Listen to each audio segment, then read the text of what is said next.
누가복음 제1장. 우리 중에 이루어진 사실에 대하여 처음부터 목격자와 말씀에 일꾼된 자들이 전하여 준 그대로 내력을 저술하려고 붓을 든 사람이 많은지라. 그 모든 일을 근원부터 자세히 미루어 살핀 나도 데오빌로 각하에게 차례대로 써보내는 것이 좋은 줄 알았노니, 이는 각하가 알고 있는 바를 더 확실하게 하려 함이로라. 유대왕 헤롯 때에 아비야 반열의 제사장 한 사람이 있었으니 이름은 사가랴요. 그의 아내는 아론의 자손이니 이름은 엘리사벳이라. 이 두 사람이 하나님 앞에 의인이니 주의 모든 계명과 규례대로 흠이 없이 행하더라. 엘리사벳이 잉태를 못하므로 그들에게 자식이 없고 두 사람의 나이가 많더라. 마침 사가랴가 그 반열의 차례대로 하나님 앞에서 제사장의 직무를 행할세 제사장의 전례를 따라 제비를 뽑아 주의 성전에 들어가 분향하고, 모든 백성은 그 분향하는 시간에 밖에서 기도하더니 주의 사자가 그에게 나타나 향단 우편에 선지라. 사가랴가 보고 놀라며 무서워하니 천사가 그에게 이르되, 사가랴여, 무서워하지 말라. 너희 간구함이 들린지라. 내 아내 엘리사벳이 내게 아들을 낳아주리니 그 이름을 요한이라 하라. 너도 기뻐하고 즐거워할 것이요, 많은 사람도 그의 태어남을 기뻐하리니, 이는 그가 주 앞에 큰 자가 되며 포도주나 독한 술을 마시지 아니하며 모태로부터 성령의 충만함을 받아 이스라엘 자손을 주 곧 그들의 하나님께로 많이 돌아오게 하겠습니다. 그가 또 엘리야의 심령과 능력으로 주 앞에 먼저 와서 아버지의 마음을 자식에게, 거스르는 자를 의인의 슬기에 돌아오게 하고 주를 위하여 세운 백성을 준비하리라. 내가 이것을 어떻게 알리요? 내가 늙고 아내도 나이가 많으니이다. 나는 하나님 앞에 서 있는 가브리엘이라. 이 좋은 소식을 전하여 내게 말하라고 보내심을 받았노라. 보라, 이 일이 되는 날까지 내가 말 못하는 자가 되어 능히 말을 못하리니, 이는 내가 내 말을 믿지 아니함이거니와 때가 이르면 내 말이 이루어지리라. 백성들이 사가랴를 기다리며 그가 성전 안에서 지체함을 이상히 여기더라. 그가 나와서 그들에게 말을 못하니 백성들이 그가 성전 안에서 환상을 본 줄 알았더라. 그가 몸짓으로 뜻을 표시하며 그냥 말 못하는 대로 있더니 그 직무의 날이 다 되매 집으로 돌아가니라. 이후에 그의 아내 엘리사벳이 잉태하고 5달 동안 숨어 있으며 이르되, 주께서 나를 돌보시는 날에 사람들 앞에서 내 부끄러움을 없게 하시려고 이렇게 행하심이라. 6째 달에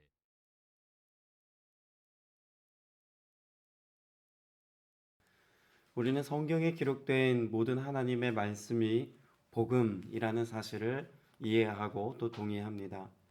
복음이 우리의 마음에 새겨지고 또 복음의 말씀을 생각할 때마다 우리 안에 살아나는 것이 있다면 그것은 소망입니다. 예수 그리스도의 오심 그 자체가 죽음과 절망 가운데 있는 이 땅에 하나님께서 생명을 주시고자 하시는 하나님의 계획이라는 점에서 소망입니다. 예수 그리스도의 말씀과 예수 그리스도의 사역, 예수 그리스도의 고난과 예수 그리스도의 십자가 죽음은 결국 예수 그리스도의 부활로 이어져서 그 부활의 소망을 가지고 있는 성도들의 삶 가운데 영원한 생명이 있다는 사실을 예수께서 우리에게 알려주신다는 점에서 특별히 복음서 말씀은 우리에게 소망입니다. 우리가 한번 생각해 볼 것은요, 그 복음서 말씀이 어느 시점에 쓰여졌는가라고 하는 것을 생각해 보아야 합니다. 적어도 누가복음의 경우를 생각해 보면 누가복음은 약 AD 70년경에 쓰여졌을 것이다 라고 이해합니다. AD 70년, 그 전후의 시기를 우리는 생각해 보면 유대 예루살렘의 성전 멸망 사건을 우리는 떠올려 볼 수 있습니다. 이스라엘에서 그 땅에 살고 있는 많은 사람들에게 있어서 소망의 근거가 되었던 것은 무엇이었습니까? 성전입니다. 그런데 그 성전의 무너짐이라고 하는 것은 그들의 삶 가운데 더 이상 하나님이 그들과 함께하지 않을 것이다 라고 하는 막연한 추측을 갖게 했고, 이것으로 우리의 역사와 또 우리의 문화, 우리의 삶의 터전, 우리의 후대에 이르기까지 모든 삶의 내용이 철저히 무너졌다라고 하는 끝없는 절망에 빠지는 계기가 되기도 했습니다. 그런 절망의 때에 복음의 말씀이 기록되어지고 또 많은 사람들에게 읽혀졌다는 사실은 당시 그들의 삶 가운데 무너진 모든 삶의 내용을 회복시키기 위한 하나님의 은혜의 방편이기도 했다는 것을 알 수가 있겠죠.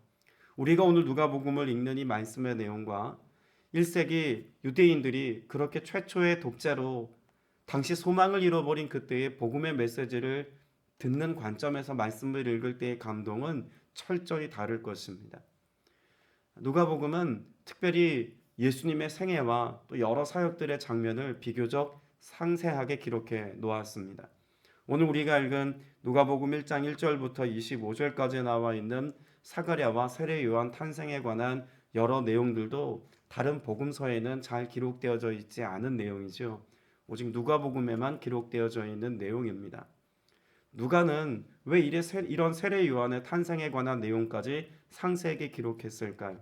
그것이 앞에서 언급했던 소망이라는 주제와 크게 연관이 있다고 생각됩니다. 어떤 점에서 그럴까요? 당시 400년 가까이 넘는 시간 동안 하나님은 선지자나 예언자들을 보내지 않으셨습니다. 그 말은 하나님이 이스라엘 백성에 대하여 무엇 하셨다는 말씀일까요? 침묵하셨다는 이야기입니다. 하나님께서 이스라엘 백성들에게 하나님의 음성을 들려주지 않은 채로, 아니 이스라엘 백성들의 입장에서 보자면 하나님의 그런 세미한 음성을 들은 지가 오랜 세월이 지난 어느 시점에 드디어 하나님이 뭐 하셨다는 것을 선언하고 있는 것입니까? 하나님이 말씀하셨다는 것입니다. 그들의 절망의 때에 아무런 소망이 없어서 더 이상 그들의 살아갈 기력을 상실한 그때에 지금 누가복음의 말씀을 읽고 있는 독자들의 경우라면 하나님이 드디어 말씀하셨다. 사실 이것만으로도 그들에게는 큰 소망과 믿음을 일으키기에 충분한 내용이었다는 것입니다.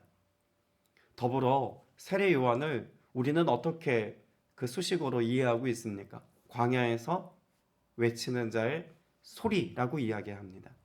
그러면 세례 요한이 소리라고 하는 것은 그 소리를 통해서 결국 하나님이 뭐 하신다는 메시지를 전하고 있는 겁니까? 하나님이 말씀하신다입니다.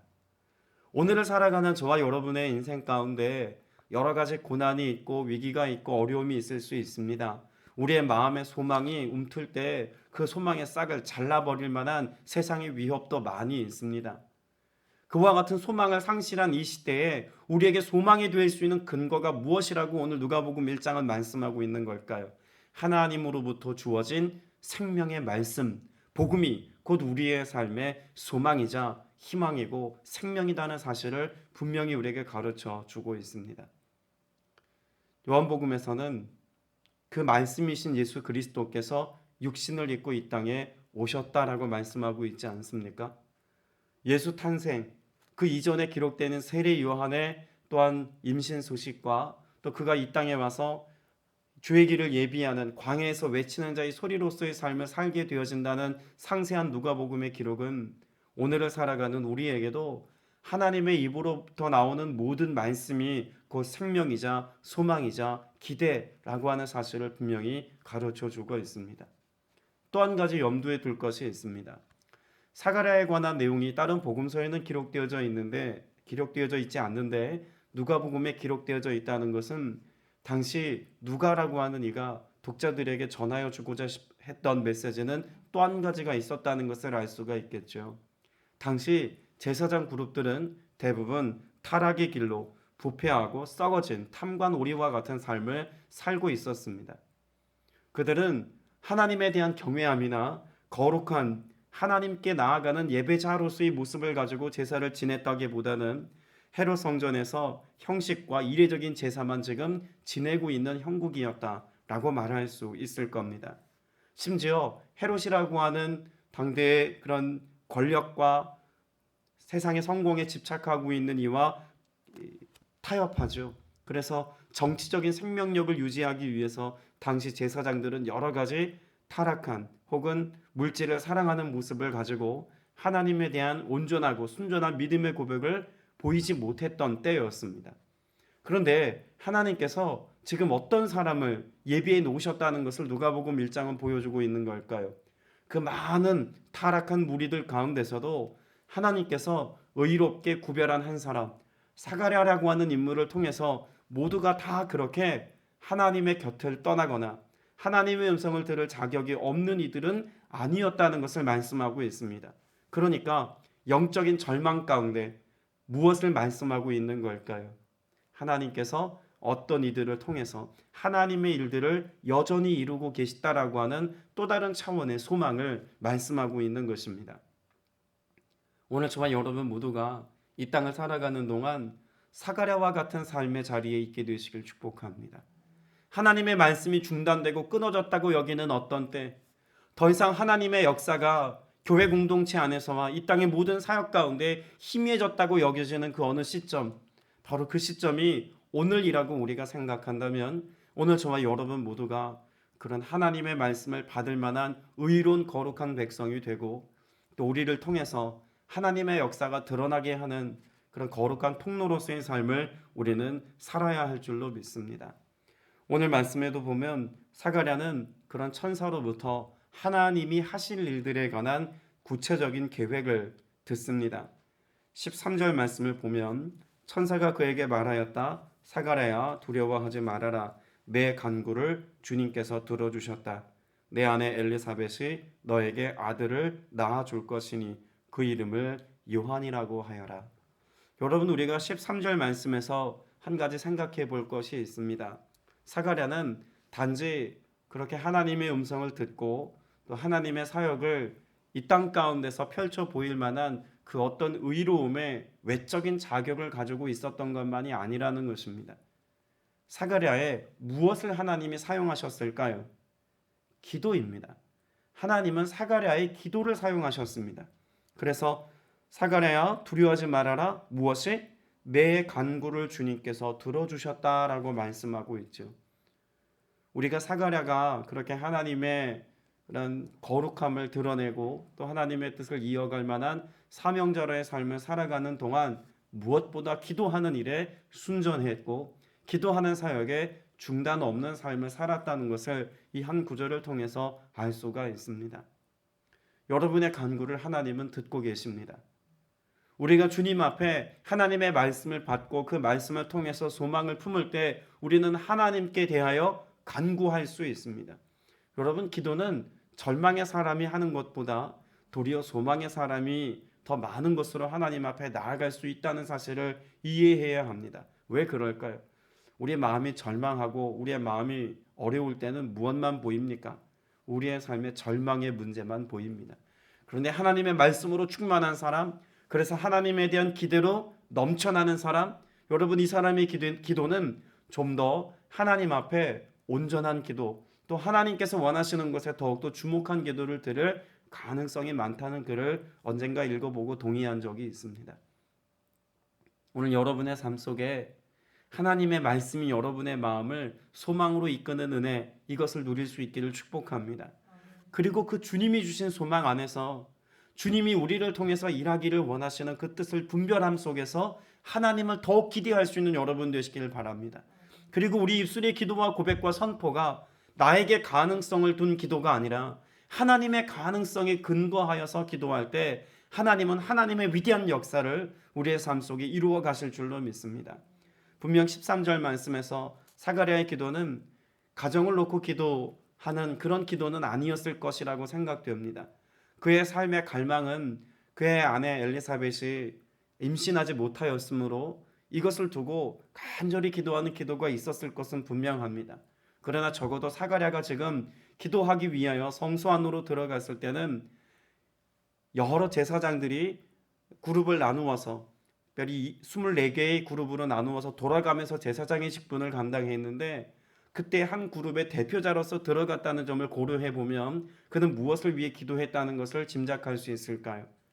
하나님께 이스라엘 백성이 온전히 하나님의 통치와 다스림 가운데 있기를 소망했고, 그래서 당시 정치적인 억압과 여러 위기 상황들로부터 또 영적으로 하나님과 친밀하지 못한 그 백성들과 제사장들의 연약함의 문제를 두고 하나님의 거룩함이 회복되어지기를 소망하는 기도가 사가랴의 기도였을 것이다라고 우리는 유추해 볼 수 있습니다. 그런 기도를 하나님이 들으셨다는 것입니다. 사가랴는 대표성을 가지고 지금 들어가 그 나라와 민족을 위해서 지금 기도하고 있는 것 아닙니까? 우리의 기도도 우리 개인의 차원의 기도를 가지고 하나님 앞에 나아갈 수 있습니다. 개인의 문제, 가정의 문제, 내 주변에 가까운 이들의 삶의 문제들을 가지고 이 문제가 해결받기까지 주님의 도우심을 구하며 기도할 수 있습니다. 그러나 그런 기도의 차원에만 우리가 머물 것이 아니라는 이야기죠. 매일같이 그런 기도를 드리는 것은 어렵다 할지라도 하나님께서 우리에게 마음의 감동을 주시거나 혹은 우리가 적어도 일주일에 어느 날만큼은 하나님께서 우리에게 주신 거룩한 부담감으로 갖게 하신 그 믿음의 기도, 특별히 교회 공동체를 넘어서 이 땅과 이 민족과 열방을 향한 하나님이 이 땅 가운데 행하실 일들에 대한 그 광대하고 놀라운 일들에 관한 큰 그림을 가진 기도가 우리의 기도 가운데 이어져야 할 줄로 믿습니다. 때문에 우리 시야에 들어오는 많은 뉴스거리들을 여러분 그저 흘려 버리는 그런 가십거리로 여기지 않게 되시기를 바랍니다.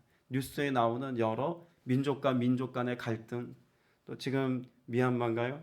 우리 그 땅에서 지금 벌어지고 있는 내전에 관한 문제들, 여러분 이런 문제들을 그저 그냥 그곳에 그런 일이 있다더라 그냥 뉴스거리로 지나치는 것이 아니라 이런 문제들에 이르기까지 우리는 거룩한 부담감을 가지고 기도하는 기도자의 모습이 회복되어야 한다는 이야기입니다. 더불어서 하나님께서 지금 사가랴에게 그 기도의 응답으로 주신 것이 무엇인지를 우리는 분명히 보아야 할 것입니다. 15절 16절 말씀에 보면 그는 주님께서 보시기에 큰 인물이 될 것이다. 그는 포도주와 독한 술을 입에 대지 않을 것이요 어머니 뱃속에 있을 때부터 성령을 충만하게 받을 것이며 이스라엘 자손 가운데서 많은 사람을 그들의 주 하나님께로 돌아오게 할 것이다 라고 말씀하고 있습니다. 자, 그러면 이 15절 16절 말씀에서 무엇을 발견할 수 있습니까? 하나님께서는 그가 그런 하나님의 거룩한 뜻을 가지고 그 백성에 대한 간절한 기도 제목을 가지고 나아갔을 때 하나님께서 그 개인의 삶에도 합당한 응답과 은혜의 역사를 베푸셨다는 것을 볼 수 있습니다. 그래서 자녀가 없는 그 가정에 하나님이 자녀를 허락해 주시는 축복과 은혜를 누리게 하시죠. 동시에 무엇을 하나님이 말씀하십니까? 16절에 이스라엘 자손 가운데서 많은 사람을 그들을 주 하나님께로 돌아오게 할 것이다. 하나님께서 그 땅의 회복을 말씀하십니다.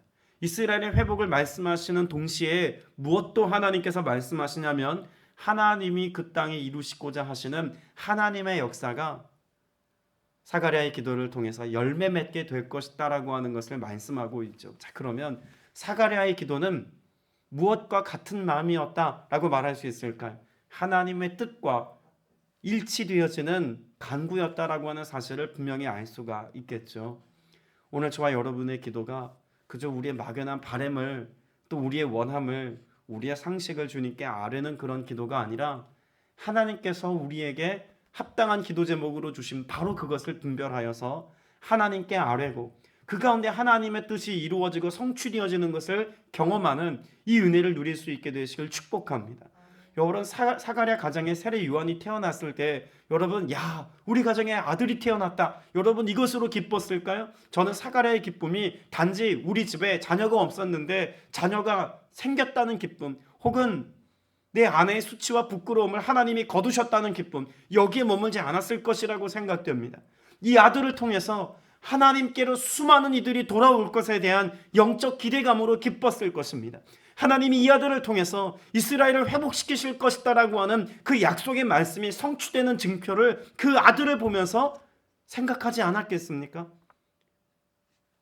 태중에 있는 아이가 태어난 것은 결국 하나님의 응답이었습니다.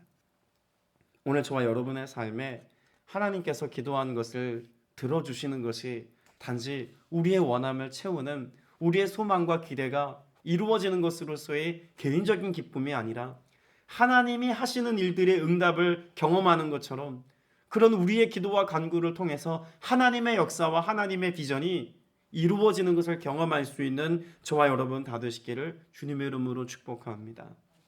더불어 우리가 기도한 것에 대해서는 또한 무엇해야 할까요? 하나님이 보이시고 하나님이 말씀하시고 우리의 기도 가운데 일하실 것에 대한 소망과 또 확실한 믿음의 고백을 가지고 나아가야 한다는 것을 오늘 본문의 말씀은 잘 보여주고 있습니다. 20절 말씀에 보면 보아라 그때가 되면 다 이루어질 내 말을 내가 믿지 않았으므로 이 일이 이루어지는 날까지 너는 벙어리가 되어서 말을 못하게 될 것이다 라고 말씀하고 있습니다. 사가랴의 삶 가운데 또 이 가정 가운데 또 이스라엘의 하나님의 응답이 이루어질 것을 들었습니다. 그런데 듣고도 믿지 못하였죠. 그때 사가랴가 여러 가지 많은 현상들을 제외하고 왜 말하지 못하는 상태가 되었을까? 우리는 한번 생각해 볼 필요가 있습니다. 앞을 보지 못하거나 듣지 못하거나 할 수도 있었지만 말하지 못하게 되어지는 어떤 상태, 여러분 이것은 무엇을 단면적으로 보여주고 있는 내용일까요? 하나님이 400년 동안 침묵하셨습니다. 그 침묵의 때를 살고 있는 그 시대적인 상황을 우리가 고려해 본다면 사가랴가 말을 하지 못하는 것은 이스라엘 백성들 가운데 침묵하고 계신 하나님의 어떤 내용을 잘 대표해 주고 있다고 봅니다. 왜 하나님이 침묵하셨는가? 왜 하나님이 말씀하지 않으셨을까? 이에 대해서 말해주고 있는 것이죠. 하나님의 침묵은 무엇 때문이었을까요? 이스라엘 백성들의 믿음 없음에 근거했다는 것입니다. 오늘 우리가 하나님의 음성을 듣고 또 하나님의 말씀을 따라 우리의 마음에 새겨주시는 레마의 말씀을 우리의 삶의 소망을 가지고 살아가야 할 것입니다. 하나님은 400년 동안 침묵했던 것이 아닙니다. 하나님은 여전히 말씀하고 계셨고 또 보여주기를 원하셨고 또 그들의 삶을 이끌기를 원하셨습니다. 그러나 그 400년 동안 하나님의 침묵에는 하나님의 침묵하심이 있었던 것이 아니라 하나님의 말씀하심이 있었음에도 불구하고 듣지 못하는 믿음 없는 이스라엘 백성들의 나약하고 또 온전하지 못했던 그들의 신앙의 모습이 그 근간에 있었다는 것을 잘 보여주는 것이죠. 하나님은 오늘도 우리에게 말씀하기를 원하십니다.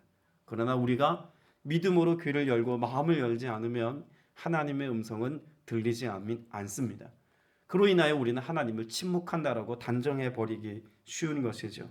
오늘 저와 여러분 모두 주님께서 우리의 삶에 말씀하시고 또 그 말씀을 통해서 역사하실 때 그 말씀에 순종하며 살아가는 여러분 되시길 축복합니다. 여러분 그 말씀을 통해서 주님은 우리에게 무엇 하기를 원하실까요? 25절에 보면 주님께서 나를 돌보셔서 라고 말씀하고 있습니다. 주님의 말씀은 우리를 향한 주님의 돌봄의 방식입니다. 무언가 우리의 손에 구체적으로 쥐어지는 것만 돌봄이 아니라는 이야기죠. 주님이 오늘 여러분에게 말씀하신 것들을 통해서 주님의 돌봄, 주님의 역사, 우리를 위하시고 사랑하시는 아버지의 그 은혜와 사랑 안에 거하셔서 우리의 삶을 경영하시는 하나님의 놀라운 축복과 은혜 오늘도 풍성히 누릴 수 있게 되시기를 주님의 이름으로 축복합니다. 기도드리겠습니다. 오늘도 우리의 삶을 견인하시며 경영하시며 보호하시고 돌보시는 주님을 찬양합니다. 주님 말씀으로써 우리를 소망으로 이끄시며 또 생명으로 이끄시고 우리가 알지 못하는 크고 놀라운 비밀한 것들을 가르쳐 주시어서 진리 가운데로 행할 수 있도록 인도해 주셨음을 믿습니다.